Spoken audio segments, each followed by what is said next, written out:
C'est mec, c'est Mani, 4K, 24 images secondes avec le zoom, donc la stabilité à donf. On va faire aujourd'hui plusieurs essais de véhicules qui ont été réparés ou qui sont à réparer ou une partie a déjà été réparée. On a ici un Hobo Hypercage qui a reçu donc une carreau incassable. Son propriétaire, salut Lucas, est venu me voir parce que déjà il se casse beaucoup la figure dans le virage. Deux erreurs principales, il a mis des ressorts très durs, tarés à fond. Donc le véhicule était beaucoup trop haut du sol, déjà à l'arrêt. Le fait que la caisse soit plus bas ne l'empêche pas d'être bon tout terrain. L'essentiel c'est le débattement de suspension maximum parce que la caisse se lève quand un obstacle arrive.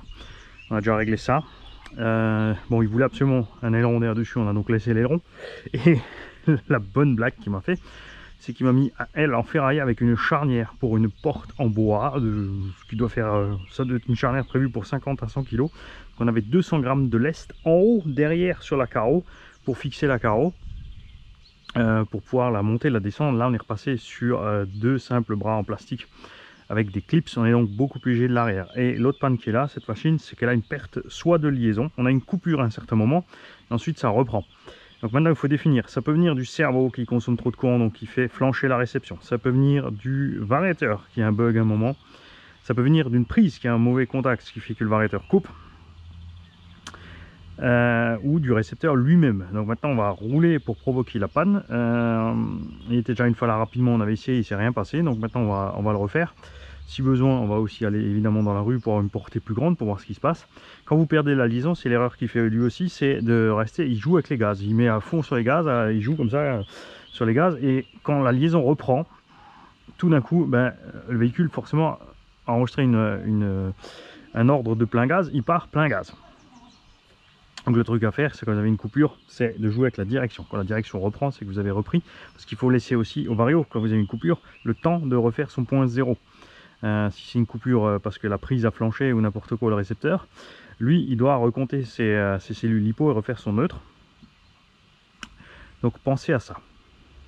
Alors on va faire un essai, on est tranquille en 4S.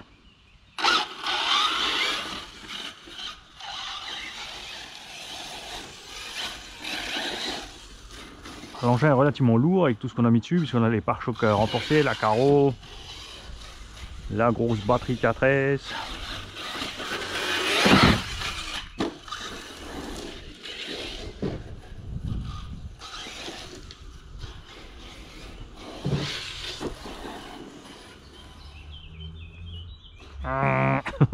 Évidemment vous me voyez au-dessus, moi je suis plus bas avec les yeux, donc j'ai du mal à voir le cône.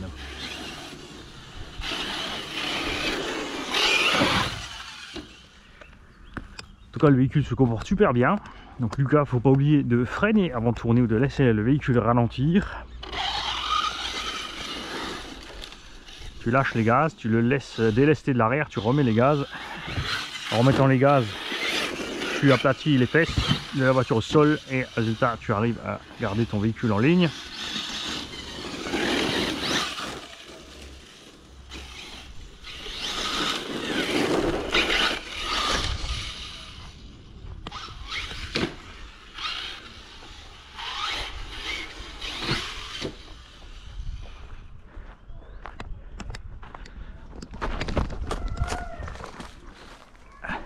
Bon, je vais finir par installer une échelle là-haut.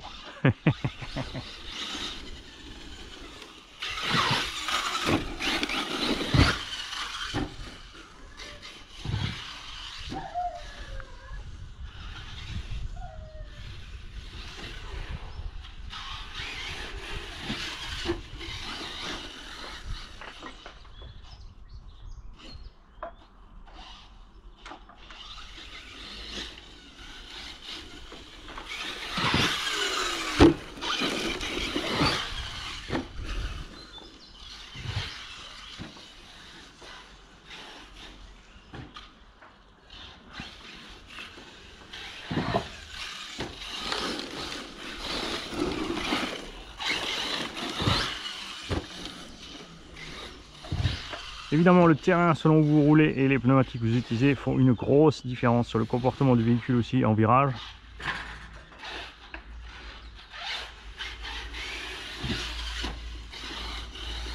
C'est à ne pas négliger.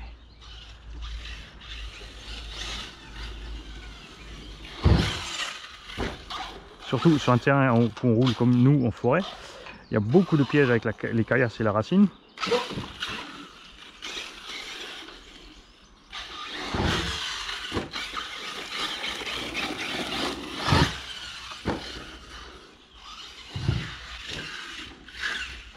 Yes. Ah oui Lucas, j'en ai profité pour te redescendre un peu la carreau en hauteur. Donc avec les suspensions plus souples et la carreau plus basse, tu vois, ça se comporte bien. N'hésite pas à piler avant les virages aussi.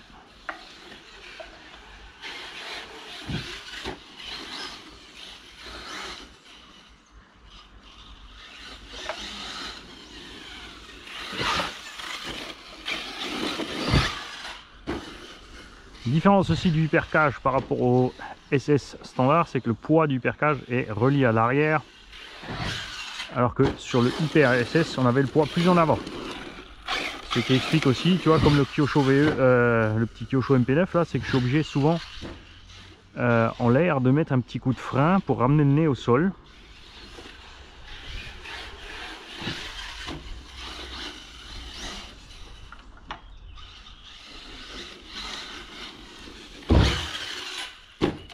Ouais, je peux y aller avec celle-là puisque Lucas le bâche de façon très dure en forêt sur des terrains très accidentés. Et là d'ailleurs, là si tout va bien, fin de semaine, ils récupèrent leur Mac Rayton d'un des abonnés de Florent qui veut passer sur un peu plus gros cette année. Ouhou.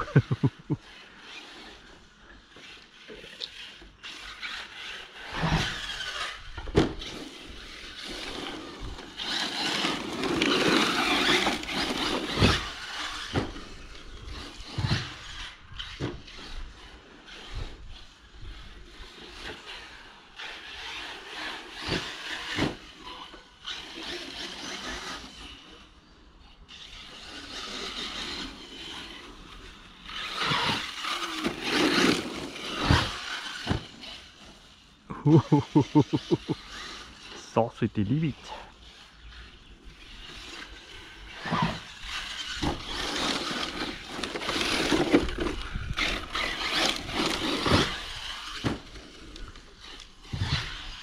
Bon, alors pour l'instant aucune panne due aux pertes de signal ou quoi que ce soit du genre.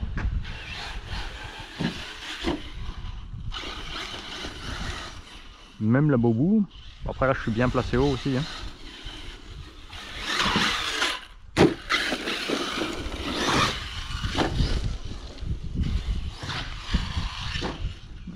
Là le 4S c'est limite. Pensez à sauter moitié, 3/4 de votre VMAX, pas plus.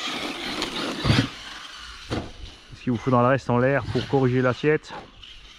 Si le véhicule, si vous sautez en pente, la vitesse de chute du véhicule sera plus grande que votre vitesse à laquelle vous pouvez rouler sur le sol.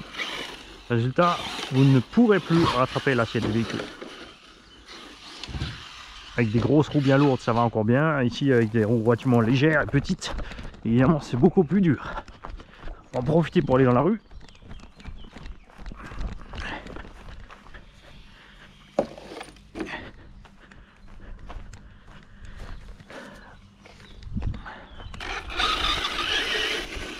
On va voir si c'est un problème de portée.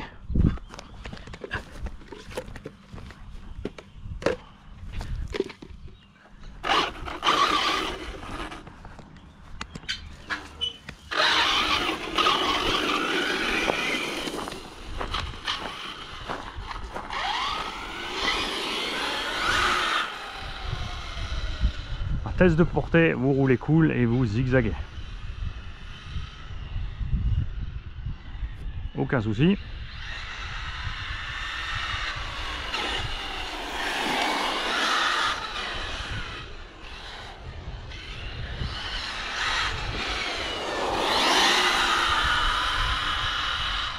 Ah, tu vois Lucas, l'engin se porte super bien dans les virages.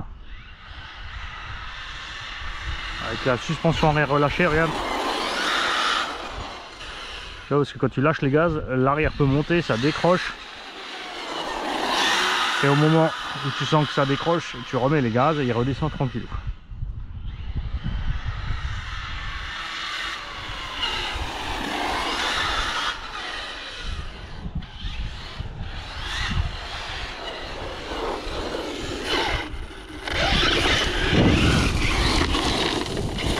Ah, la pissenlit.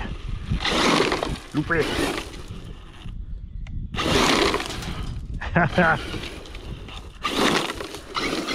Je dis pas ce que j'allais dire, c'est un gros mot.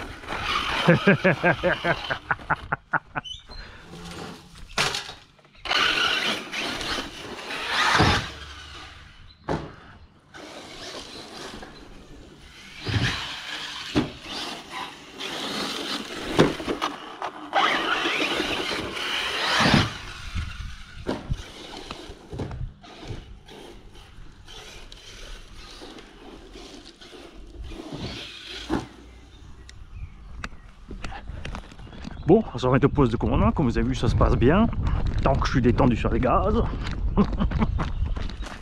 Coucou Méline.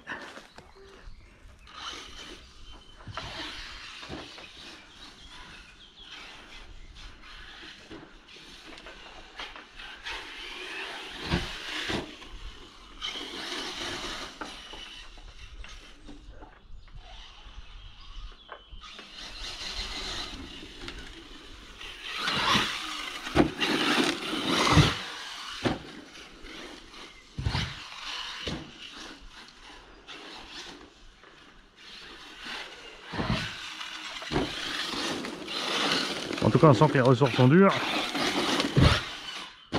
J'ai rebondi très vite, sauf tu vois quand tu mets le petit coup de frein pour le rabattre au sol.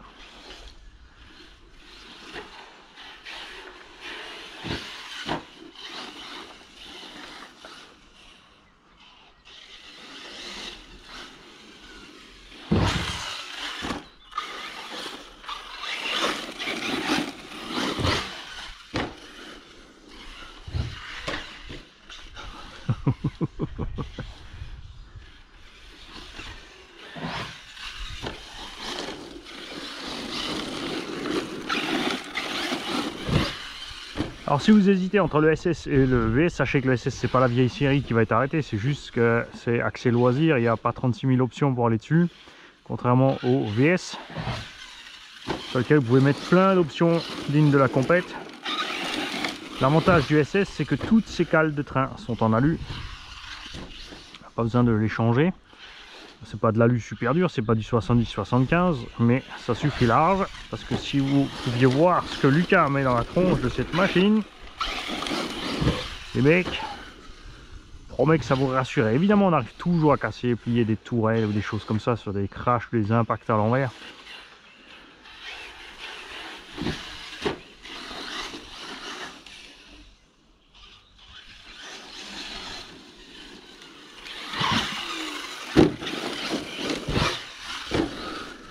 Celui-ci par exemple est roulé que en 4S, donc ça aussi ça aide évidemment, on l'a vu avec le Kraton à Juju.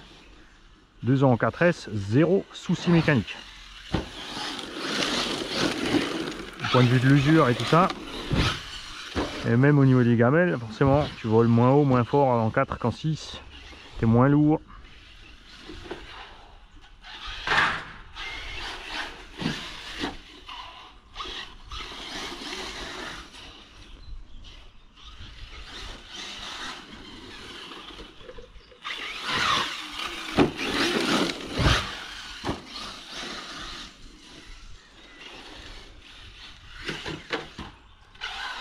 C'est rien, j'avais une mauvaise herbe dedans. Le machin il crapahute.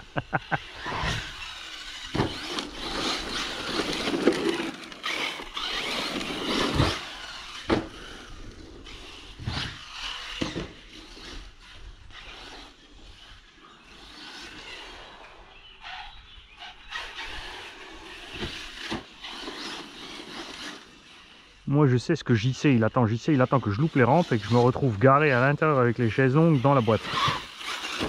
Et il a raison. J'en suis capable.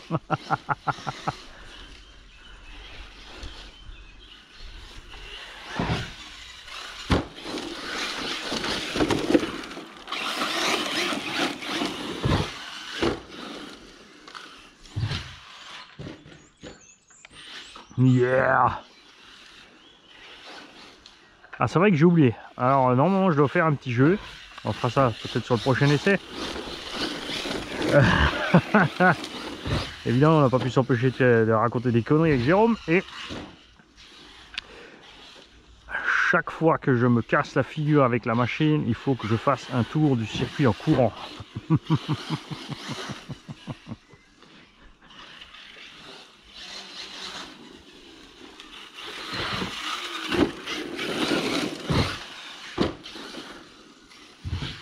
Pour l'instant je crois que ça va, je m'en sors bien. C'est peut-être pour ça que je roule bien, je m'entraîne.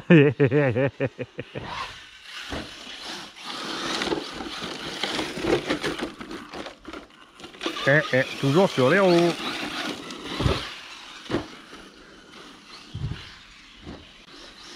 Alors la question est, si j'interromps la vidéo et je fais le tour en courant à chaque fois que je tombe, ou est-ce qu'on comptabilise le nombre de fois que je me suis cassé la figure et je vous devrai ce nombre de tours à la fin? Je vous laisse voter sur cette vidéo. Je suis sur les roues, compte toujours pas. Évidemment là les mecs, tu triches, toi tu sais comment retomber sur tes roues sans arrêt. C'est ça, quand t'es mauvais pilote, tu sais tomber.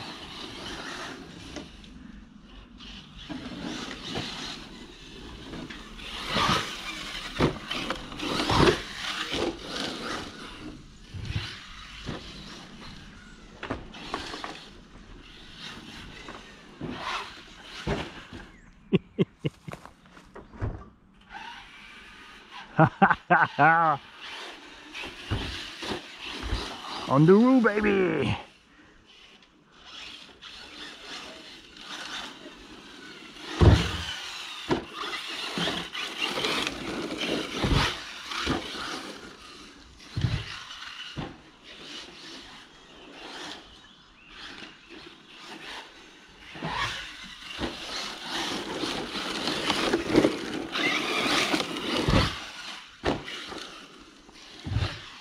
Et là, il y a Laurent, un de mes voisins, qui m'a ramené son EPX2, qui est en train de se dire, il transpire. Le gars, il transpire. Il se dit, ah, l'autre, il va nous faire le parcours avec le EPX2. Il va me rendre 3 morceaux de la voiture, en beuglant. Oh putain, c'est de la merde. Et non, t'en fais pas, le petit EPX2 va bien s'en sortir. Il y a les molos comme ça, tu vois, là, je suis un petit mi-gaz. Je mets de temps en temps un petit coup de gaz pour le plaisir. Donc j'exagère pas.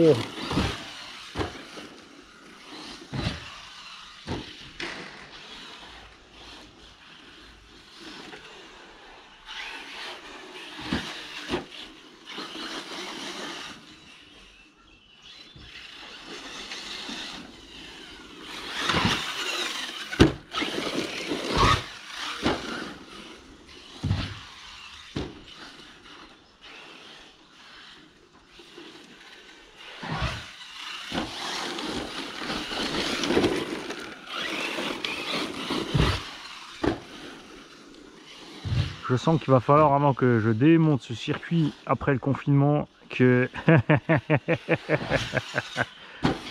je fasse venir tour à tour chaque membre du gang pour faire un tour du circuit. On va d'abord un petit pack d'échauffement pour s'habituer, ensuite on roule à 2, parce qu'à plus ça risque d'être chaud pour la place.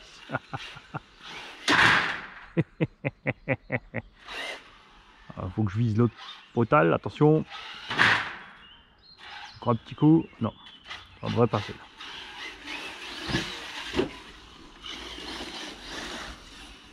Moi j'aime bien le petit passage sous la table, ça t'oblige à te concentrer. Ah, bon, ça c'est un tour. Ça c'est un tour, plus donc avant que j'aille sur la rue. Pour l'instant ça fait 2. Vous me corrigerez sur la vidéo. Au pire on fera un rattrapage à la prochaine session.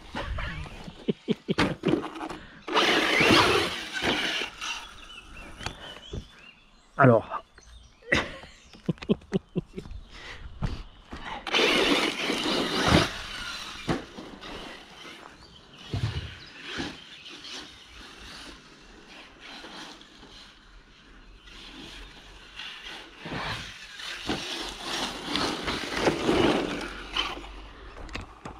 Quand vous avez des coupures aussi comme ça, revenons sur le sujet de la panne de départ, il faut aussi faire attention au connecteur de batterie. Comme dit, il peut y avoir un mauvais contact, lui il roule avec des DIN, précisément là qu'il faut faire gaffe. Donc, notez-vous si ça vous arrive toujours avec la même batterie, ou indépendamment de la batterie que vous avez, indépendamment si elle est pleine ou vide. Ça y est, coupure. Et aussi à l'endroit où ça vous arrive. Là, vous avez vu, là où il y a des relais 2, 4 et 5, 8 GHz pour la Wi-Fi, ça pose problème à nos radios. Vous avez vu sur plusieurs vidéos, que ce soit au Weldom ou sur le petit stade de foot. Donc voilà. Alors. Et Jérôme il rage, il dit c'est pas possible, le nombre de fois qu'il est sur le toit, il retombe sur les rousses. Petit salopio. Ah, coupure totale, ça y est, on y va, on descend. Alors c'est peut-être ça qui t'arrive aussi Lucas, c'est que ta batterie est tout simplement vide à la fin, tu vois. Allez, t'es en coupure, quand t'atteins un moment, tu peux repartir pleine balle. Attention.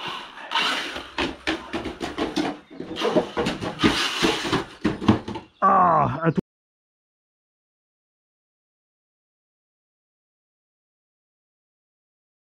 Bon, voilà les mecs, c'est le moment de faire ma pénalité. Si je mets les baskets, évidemment, ça va pas être rigolo. Donc j'ai les chaussures de sécu et j'ai les lacets ouverts. Et je dois 3 tours à Jérôme. C'est parti. On va commencer le comptage ici. Top départ. Ligne droite. Léger gauche sur la rampe. On arrive en haut. Deuxième rampe. À fond, 90 degrés à gauche. On part sur le drastier. On évite le boulot. On descend direct. On prend la grande rampe. Là. Forcément, je peux pas passer dessus. T'atterris en haut. Tu fais la boucle dans le bois. Tu contournes le petit cône vert. Re-rampe. Quand tu merdes pas, évidemment. Par-dessus le drastier.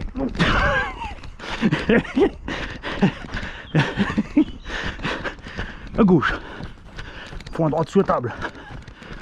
Petit saut pas trop violent. On va se ramasser.